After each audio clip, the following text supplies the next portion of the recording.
নমস্কার বন্ধুরা, আশা করি সকলে অনেক ভালো আছো। আমার কুকিং চ্যানেলে তোমাদের সকলকে স্বাগত।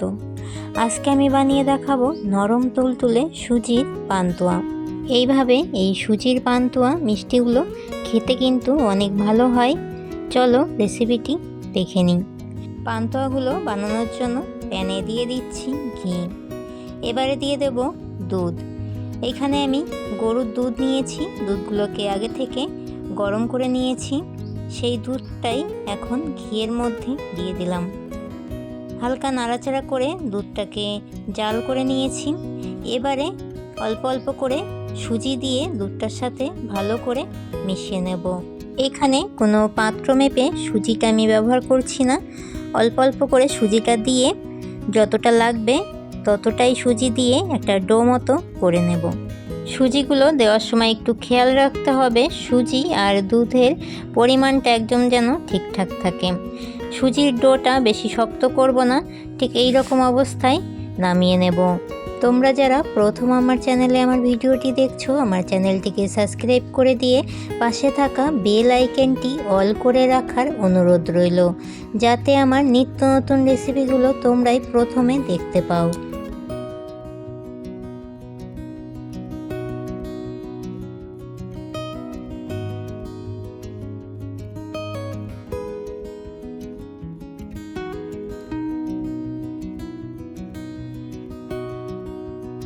সুজিগুলো অনেকটাই ঠান্ডা হয়ে গেছে।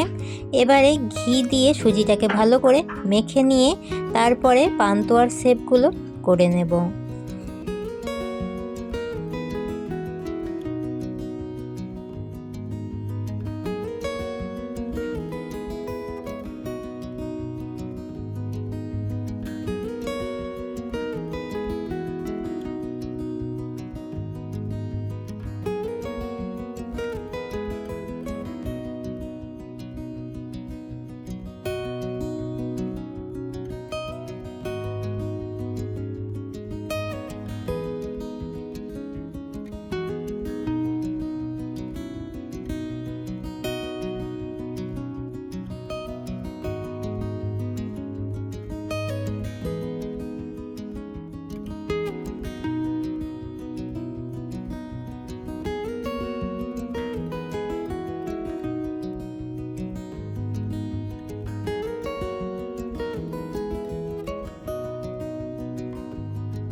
সব মিষ্টিগুলো বানিয়ে নেওয়া হয়ে গেছে।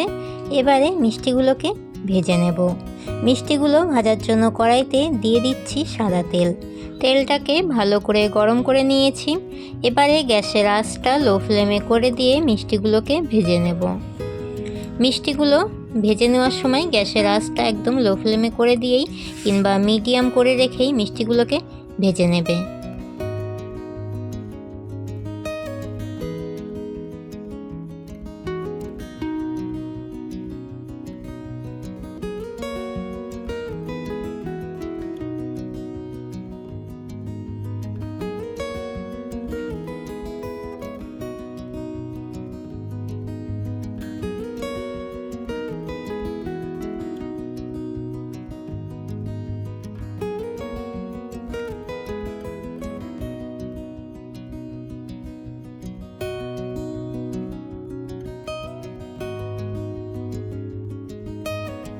সব পান্তুয়া মিষ্টিগুলো ভেজে নেওয়া হয়ে গেছে। এবারে শিরাটা বানিয়ে নেব। এখানে আমি গুড়ের শিরাটাই করব, সেই জন্য চিনির পরিমাণটা একদম কম করেই দিয়ে দিয়েছি। হাফ কাপ চিনির সাথে 1 কাপ মতো জল মিশিয়ে দিয়েছি।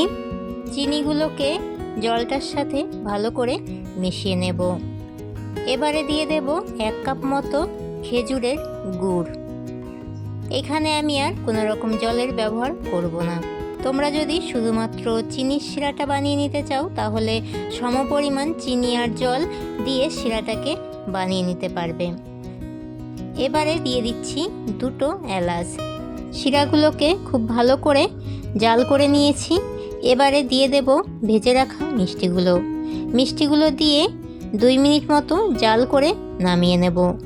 সুজির পান্তুয়া এইভাবে বানিয়ে নিলে মিষ্টির শিরাতে বেশিক্ষণ রাখা যাবে না। বেশিক্ষণ রাখলে মিষ্টিগুলো বেশি গলে যাওয়ার সম্ভাবনা থাকে। আমি এইখানে 2 মিনিট মতো জাল করেই মিষ্টিগুলোকে নামিয়ে নেব। আর যদি ঠান্ডা শিরাতে মিষ্টিগুলো রেখে দাও তাহলে অনেকক্ষণ পর্যন্ত মিষ্টিগুলোকে ঠান্ডা শিরায় রেখে দিতে পারবে। আমি এইখানে পান্তুয়াগুলো দিয়ে জাল করেছি, সেই জন্য বেশিক্ষণ পর্যন্ত শিরাতে রাখিনি, নামিয়ে নিয়েছি। মিষ্টিগুলো দেখো কত সুন্দর হয়েছে। মিষ্টিগুলোর ভেতরে খুব সুন্দরভাবেই শিরাটা ঢুকে গেছে। তো আজকের মতো এতটাই। সকলকে টাটা।